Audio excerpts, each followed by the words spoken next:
I've been making games since I was 9. I started on the Spectrum 48K and the 64 Amiga, but professionally since 2005.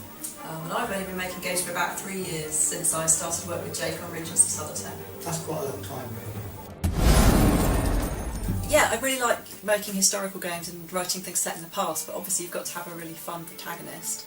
And this character is someone who's an aristocrat, and she's got quite a lot of rules and regulations about how she can live her life.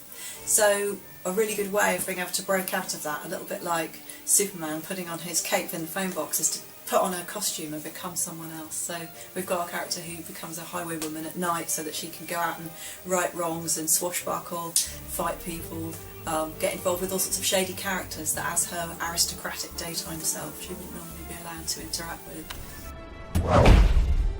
So ShadowHand's an RPG card game, and it's mashing together two genres which haven't ever been mashed together before, which is solitaire and turn-based combat. So you use solitaire to fight enemies, and so instead of normally in turn-based combat you roll dice or a random number generator decides what happens. But in this game you play solitaire and you have some influence over the cards to decide how well you defeat the enemy. This is a type of solitaire called golf solitaire, so it's not like Windows solitaire where you just get these sort of big boring stacks.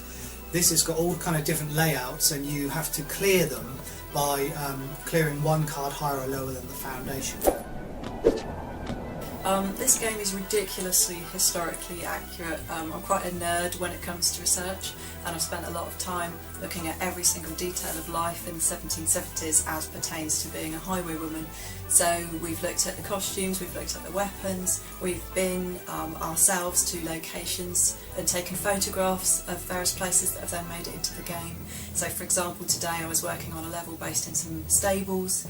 Those are actually real stables in Dunster Castle in North Somerset that would have been around in the 1770s, and they've got the genuine stalls that the horses were in.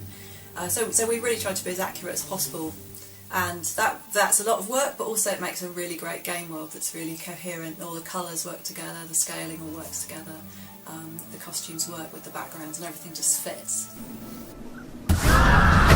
So unlike normal solitaire, which is just cards, we've got stuff like fancy abilities. So this one charges across the screen and blasts off cards. There's locks and keys, and there's like loads of other stuff. We've got things called jokers which you can put down, which allow you to sort of clear whatever card you want.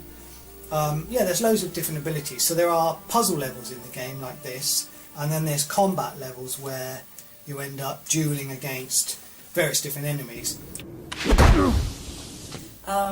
Working with Jake has been interesting. So he's my husband as well as being my partner in making games. So what's been really good is that I've learned a lot about game design from him. He's got a huge amount of experience, but it's obviously been a bit challenging the fact that he's my manager as well as being my husband, so I've had to be as professional as I can be. There have been times when I've had to listen to him giving me guidance about how to do certain things.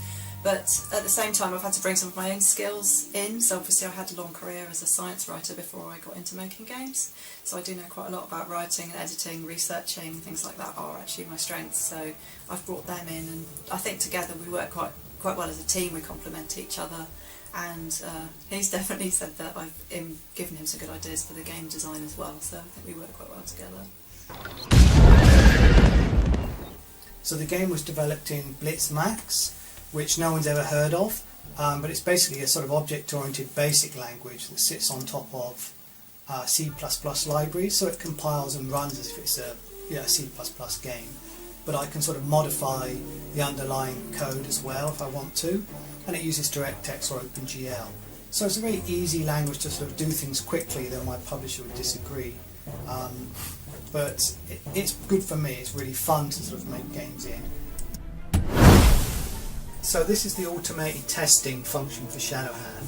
So what it's doing now is the AI is controlling the player and the enemy, and it's making decisions as if you were playing in a fairly decent manner, and testing out the outcome of the battle. So I can use this to balance all the different weapons and outfits and the enemy fights to make sure they're playable and beatable. You see it's giving me an output at the end. This is actually the slow version. the one I use properly runs like 500 tests in a couple of minutes, but it doesn't output anything, so it's not as fun to watch as this. So another reason the game's taken so long is because I am a perfectionist now, and basically I spend too long fiddling around with minor details that probably no one will ever notice, but I notice them and it matters to me, so that's why I fix them. So I go into the art and I sort of like put buttons in the right place, or put the right fingers and thumbs around weapons, or make the firing arm go forward. I do stuff like make sure the sound effects are in tune with the music, and you know, lots of little details like that that just take ages basically.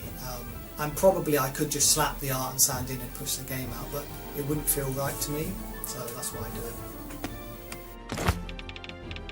I think the patience and how long term the project is.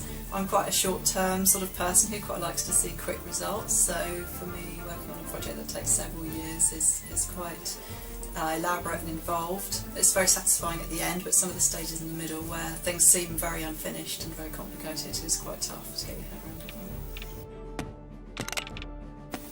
So I'm a coin collector, and one of the things that I do when I'm working on this game in Regency is I've actually bought a coin from the time period. So this is a 1749 crown, and actually I think it's a half crown, and it's silver, solid silver, and I keep that on my desk while I develop the game, just as a sort of memento of the time period, and just to think that people had this around the time we were making our game. So, you know, maybe a highwayman had that.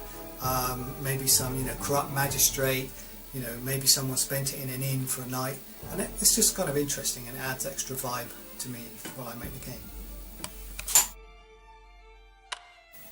So ShadowHand is set in southwest England, which is where we live, and we've scouted lots of locations to put in the game. Some of them are made up and some of them are real. So this is Glastonbury Tor, formerly known as Avalon, and our character goes there for a quest. So that's Glastonbury Tor, pretty local to us, and it's nice to have it in the game. So this is the stables at Dunster Castle. We went there and took a photo because they had these cool Georgian pillars which they would tie the horses to, and we took a nice photo and gave it to the artist to use as a reference, and they've done a really good job. And this is the ostler you meet who you have a boxing fight with to get information from him. The hardest thing working on the game is just the fact it's taken so long, and we've run out of money, you know, the old indie story, and maintaining motivation through that time period. There's always a sort of dip in the middle, but now we're nearing the end, I'm super motivated to get it done.